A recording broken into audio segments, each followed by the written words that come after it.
So we were interested in the decline in European attitudes towards China in 2020, and also in the rise of COVID-related hate crimes in Europe directed against Asians. And we were interested in how explanations for these two phenomenon tended to be independent of one another. So people who were interested in declining attitudes towards China as a country focused in on how COVID originated in China and how the Chinese government was toughening its human rights, Xinjiang, Hong Kong policies.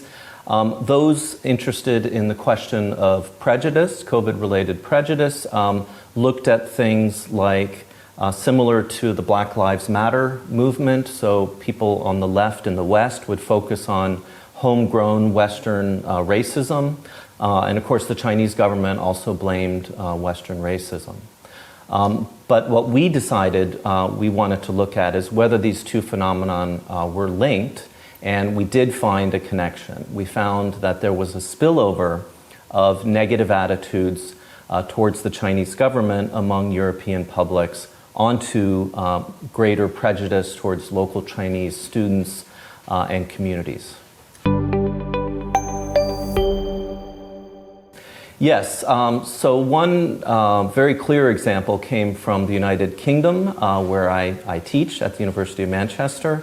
What we saw was very clear that people who had more negative attitudes towards Chinese human rights and foreign policies also tended to have much more negative attitudes towards local Chinese students and communities. This effect, though, was not the same for all groups. We found actually that the left and right differed within the UK, and we also found this in other European countries that we studied. Specifically, what we found is that the spillover of those negative attitudes was greater among Britons on the right, on the conservative end of the political spectrum.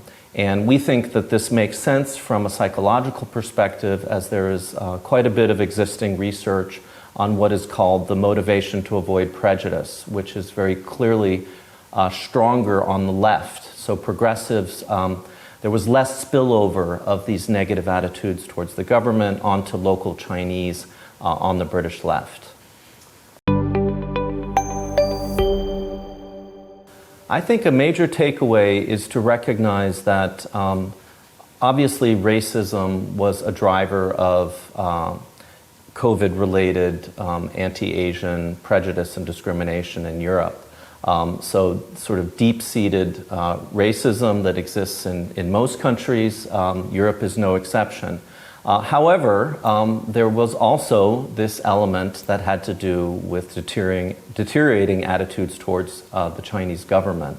And that was what was new about our paper, is that we were able to show, I think, that in fact the Chinese government is also complicit in the emergence of anti-Chinese attitudes in Europe. And so there's much work to be done on both sides in order to improve this situation. And I hope that as the Chinese government, that if the Chinese government eases up on some of its tougher policies on human rights and in foreign policy, that can contribute to a better environment for Chinese in Europe.